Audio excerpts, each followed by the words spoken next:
This is Dan Ferrisi, editor of Sound and Communications. Happy to be joined this afternoon by Peter Hansen, AVIXA's economic analyst. Thanks so much for joining us, Peter. Thank you, Dan. It is always such a pleasure to be with you. So we have a very important topic to discuss today, that topic being the supply chain issues that are affecting not only the commercial AV industry, which obviously they have been, but also the broader macroeconomy. So let's talk a little bit about any misperceptions there might be and what the realities are, how we can work our way through them, and how we can expect to recover from these supply chain issues. Sound good? Yeah. Let's start with microchip shortages. A lot of people are talking about the chip shortage as though it's the catalyst for or the cause of a lot of these supply chain issues. To what extent would you say the chip shortage is driving this shift, or how much of it is just kind of part and parcel of a much broader set of issues? Yeah, I think it's more of the latter, Dan, more a piece of a bigger story. Now, you see in the media a lot, and I think that it comes through a lot because it's this one really important piece. It's got that tech element. It's a great story and it's an interesting story. But our data, when we started to take a look, we started off with a lot of research specifically on the chip shortage. And then we kind of came back and did a bit of a broader ask and found other issues that just couldn't be explained by the chip shortage that were indeed bigger. So what I'm talking about there is that originally we asked our global insights community and said, what are the products that are being most affected by the chip shortage? And the number one response they gave was control systems, closely followed by video displays. Then we subsequently asked them, what are the products that are seeing the biggest supply issues? And the top one was video displays. So kind of like, okay, maybe that's that chip shortage. But then the control systems, which were, again, the top response for most affected by the chip shortage, that was way down the list. And a different kind of product category that was way up the list was infrastructure. No chips involved in infrastructure, right? So to see them substantially ahead of control systems was really that clear flashing indicator that the chip shortage really wasn't and isn't the main cause of problems in Pro AV. Now, when you take a closer look, what starts to stand out is the really bigger themes. Now, one being COVID-19. An example of this is we're seeing right now with shipping, actually.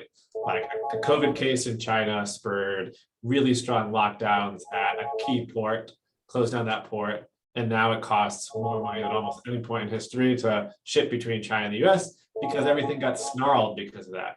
And that's the example of something when thinking about addressing and getting ahead of any issues. If you're really focused on the chip shortage and you're focusing okay, this product is chip intensive, I'm really going to stress about this, but you're not paying attention to what's happening with the pandemic along your supply line, you're going to miss that issue and be caught flat-footed. So that's why we really encourage people to think a little bit deeper about the causes. Beyond COVID-19, we're also highlighting the big spike in demand. This came through in our data as well when we asked manufacturers how difficult or when specifically has manufacturing been most difficult throughout the pandemic. And you know what? Their responses were very evenly balanced. Like a lot of people highlighted early pandemic, mid-pandemic. Most people, this most common response was equally difficult throughout the pandemic.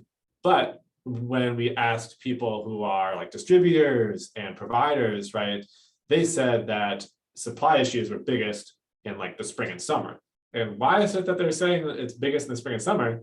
Manufacturing has been equally hard. It's because all of a sudden people really are doing AV now. The spending is going back up. Really excited to see all the growth, and that's a challenge. These supply chains don't demand can kind of flip a switch a little bit like we saw this summer. Once vaccine proliferation is wide, people feel safe, restrictions are kind of sunset by governments. All of a sudden demand is back. And then all of a sudden, speaker manufacturers oh gosh, we need to ramp up. That doesn't happen overnight, especially when shipping is a little bit slower. and so on. A third factor I'd highlight is just uncertainty. If you're a major manufacturer, you're a distributor, you're not sure how much demand you're going to have in 2-3 months. So you're going to be a little bit conservative about what you buy. You'd rather, okay, I lost maybe like the optimal profits, but like that's okay because I avoided the risk of having, twice as much inventory as I could sell, a big loss. And the upshot of that is that you're just expecting shortages throughout the economy, and that's going to continue until things stabilize. I think that those kind of the last two, the demand spiking and that uncertainty, gives us an insight into timing as well. Like you can look at, in your key markets, what's vaccine proliferation like, what's kind of case count like, and then kind of map out from there, like, okay, vaccines have proliferated, we're expecting demand to spike, it's going to take supply months to catch up and people to feel confident from then. So like in the United States, we're seeing demand spike now. In places like Australia, where they're further behind on vaccine proliferation, that kind of like stabilization post-COVID is going to take a little bit longer. So that's another reason why you want to pay attention to those like actual kind of causes, those bigger trends, because that can really help you understand when the supply issues are going to happen and when they're going to start to ease. So let's talk a little bit about that demand spike in the context of another macroeconomic concern that a lot of people have been talking about, which is inflation. Obviously, when we're talking about the supply chain and how there have been these issues pretty much from the onset of the pandemic, now through the latter stages of the pandemic, the supply issues have pretty much been ongoing. As you mentioned, there's been this tremendous demand spike now that life is beginning somewhat to return to normal, COVID, Delta variant notwithstanding. Is this inflation largely a result of the fact that all of a sudden the supply chain is pretty much remaining stifled, remaining problematic, and then all of a sudden demand appears essentially out of nowhere, tremendously more demand, and it's just a supply and demand issue where as a result of that, prices are going to go up, and that's the inflationary push? Exactly. It's a lot more piecemeal. Like when you get into the numbers, you start looking at, okay, the inflation, year to year was say, 4.5% maybe from like, or 5% from like, July of 2020 to July of 2021. And then you start saying like, okay, like, is that just sort of a general increase in prices, like a typical inflation? Or is that stuff like very particular individual stories that we can tell and we can see that are really related to the pandemic somehow. And it's that latter that really comes through. Like when you start to parse out like the pieces, you can go to these tables that are released and see like the price changes for each individual component and the weight of that. And what you see is that there are big increases in hotel costs, in airfare. And then when you look more at like, standard like food or things like that, it's a lot less. So when you kind of like start to break down the story, you start to see like, okay, if I sort of like threw out these like very clearly hotel prices are going up because all of a sudden people are traveling in 2021 like they didn't in 2020. People are flying in 2021 like they didn't in 2020. It's like, okay, like, we'll set that aside. Like what's happening with inflation, it's a lot more normal. Another piece of that story has been used cars. It's like a huge driver in prices because the price was going up 10% one month, then 10% the next month. And then we actually, in July, actually it's this month in August, excuse me, that the most recent numbers came out for inflation.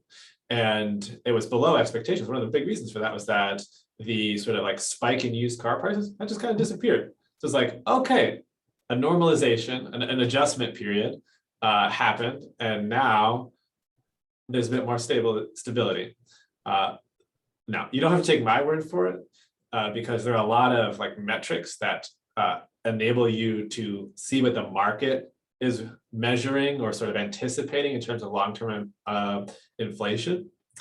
For example, you can look at the 10-year treasury note and say like, okay, that's a fixed income asset, right? Like essentially like I'll buy this and I'll get like 2% return per year. And like, you're not going to buy that at such a low percent return if you really think that inflation is a big, serious long-term issue, because you're going to lose money on that. You better just like keep cash in your pocket if inflation is going to go beyond that, right? Right. And what we're seeing with those prices is that interest rates are super low. Those long-term interest rates are super low. So like the long-term expectations of the market, not just, Peter Hansen, economic analyst, what the market is saying is long-term inflation concerns very minimal. So we're seeing it now. We're seeing price increases now, but just a lot of evidence to balance. When you get into the numbers, both long-term projections, both detailed about the inflation, all signs point to this being temporary and kind of fading in the next 3 to 6 months. So both with respect to supply chain difficulties and with respect to the associated issues of short-term inflation, even if it's just transitory, how has the commercial AV industry been affected as compared to peer industries? Would you say we've been disproportionately affected? Have we escaped relatively unscathed as compared to other kind of peer industries? Where would you say we fall on the spectrum? Our data suggests that Pro AV has been hit harder than the wider economy. I think there's some logic there, right? We knew that in 2020 kind of really showed how much of Pro AV is in person. As much as Pro AV is the answer, like here we are on our kind of a Pro AV communication system here to be together remotely, right? But so much is live events, it's venues, it's office conference systems that are like really that's where the commercial Pro AV is, opposed to sort of the consumer Pro AV where it's just a plug in camera that you can get off of Amazon. And the result is that we had a bigger decline sort of in the total market for Pro AV last year, bigger than GDP. And now we're having bigger growth in GDP. And so that bigger upswing is creating bigger supply issues. And we saw that in our data. Now, we asked our insights community, what kind of price changes are you seeing? And on average, they reported price increases of 5.4%. And when we compared that to the same period of time for US inflation in that period was 3.8%. And that's more than a year. So that's why it's like sounds a little bit higher than like, 2% per year. And so we're definitely beyond the US average, but it's not a lot beyond. It's still mid-single digits. It's not the kind of issue that is going to fully, roil a market, shake it up too much. It's really in the moderate and manageable area of issues. Although we, do note that when you kind of disaggregate from the overall price increase, of course, we hear stories about certain products and certain short-term issues that are, of course, bigger than the average. So looking at the data that AVIXA has pulled together, when might you expect more of a normalization of this, like where we might see the supply chain come fully back into its normal level, when we might see inflation taper and go much more to the long-term average? Are we looking at 2022, 2023? Could it be as early as fourth quarter 2021? What are you looking at? We're already seeing some of those big economy inflation numbers subside. And I think that's the start of a trend that we're also going to be seeing in Pro AV. I'll be conservative and say 2022 is when you start to feel really good. But I do think that already in fourth quarter 2021, things could be starting, especially like, November, December, things could be starting to feel that little bit better. That's talking from a US perspective, where, with the US kind of level of vaccination, level of restriction. Now that could be quite different in different countries that are just a fair bit behind us in terms of vaccination. We obviously also had good luck, like the US vaccination proving quite highly effective. We also have the supply for booster shots to keep a lot of people feeling confident about their safe and feeling confident to go out and be together in person. Other countries that don't have that could be more delayed.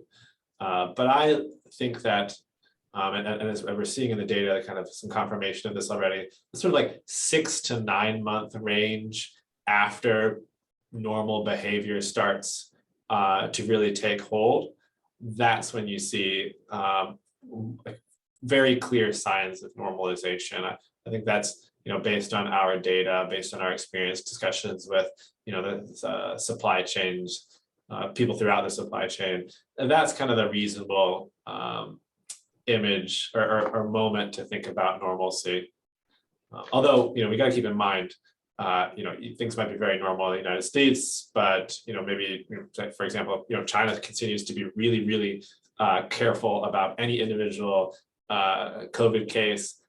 They can continue to say, disrupt a supply chain, close a port, disrupt a supply chain like we're seeing in the August period right now. So could continue to have some of those issues through 2022. But the biggest issues were like really all of a sudden a lot of demand. How are we going to meet that supply chain? Come on, let's get going again. That will subside by early 2022 based on our data and our experience. So let's assume that that forecast is pretty much accurate and that by early 2022, a lot of these issues begin to ameliorate.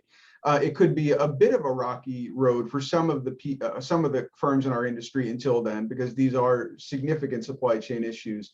Does AVIXA have, or do you as an individual have, any recommendations or tips for companies who are dealing with these issues, be they supply chain issues, inflationary pressures, the combination of them both, for how to get them from here to there, the bridge to that 2022 amelioration? Yeah. We did a lot of data research about what companies are already doing, what kind of success they've had with their strategies. And then we just released this big report, meta report about this. And one of the biggest sections was just sort of like 10 top tips that we kind of like collectively at AVIXA come up with a lot of details about this works in this situation. Here are some of the concerns about this strategy. So if you're a major Pro AV company thinking about supply chain issues, thinking about how are you going to manage these next few months, hope that you take a little time and check out that full article. Top tip is kind of a common sense one, is just to plan ahead and prepare. If you can get ahead of, for example, you are really plugged in to your supply chain and you realize like we have a big factory in Indonesia that's really important to our supply chain, and Indonesia, like happened in like June, all of a sudden enters a lockdown. Okay, we're gonna have a big supply chain issue as soon as the market clears on this. So maybe you make a really sudden purchase of a lot, or you're the first person to call an alternative manufacturer or supplier to get that relevant part and keep things stabilized. So being really plugged into what's going on along in the key parts of your supply chain, and then using that to get ahead of any issues, get ahead as much as possible. I'll say that there's actually a kind of a plus here for providers. If you're an integrator, another tip to be really strong in your communication, both with your suppliers and with your end users. And now when you're talking with end users, you gotta be really clear with them, like supply chain is not like it was pre-pandemic. You can't just say, hey, we changed our mind, we're gonna do X now instead of Y. That's not going to happen quickly. We're gonna have to have some lead time to do that. And what you can try and use that for, which is like it's smart for end users to do, is bring you, the AV provider, early into the project, or get more into the design phase. And there's bigger margins on that design revenue, and you can have happier clients in the end because you thought through the issues, were able to anticipate a problem with their original ideas and pivot to a better solution, make the order for the needed parts early enough that they showed up on time and the project was kept on schedule. That's a big one. Another one that really kind of surprised me in the data was passing along price increases. Now, it's not a surprise to see that a lot of companies did it. What was a surprise to me was that a lot of companies reported that that was their most effective strategy. I would think, normally you'd think like, oh, price increases, consumers don't like that. You want to avoid that, pretty strongly if you can. And that just didn't seem to be the case in this time. And I think a big part of the reason is a little bit of communication. Again, like you're being clear. There are a lot of issues. Supply chain isn't normal. I think consumers as well are aware that there's some issues with the wider economy in general. Maybe they don't know exactly what's happening with Pro AV. But I think there's a bit more stomach for an increase in price, saying like, hey, I know it's not what you expected, but it's what the reality is. So that was something that surprised me in how much success that our response pool reported with that. Lots more ideas about like, how to manage, risk, how to, buy in bulk when that's the right choice, kind of make yourself more important a more important buyer. Lots more ideas out there, but those are a couple of the big ones, planning and actually passing along prices, but doing that with a lot of communication, with smart communication, to make sure that you're maintaining those relationships and keeping everyone on the same page. So obviously, we've talked about a lot of different issues in this conversation. People are probably going to want to dig in even more. Your piece in our AVIXA POV in the September edition of Sound and Communications has even more details. And obviously, if you want to go right to the horse's mouth, you can go to the macroeconomic trends analysis meta report. If people do want to get into the meta report, how can they access it? The meta reports are available freely for all silver and gold AVIXA members, enterprise members of AVIXA. Just head over right to the meta page, and if you're logged in, credentials with your company are all up to date. Just click right on those links and get right into it.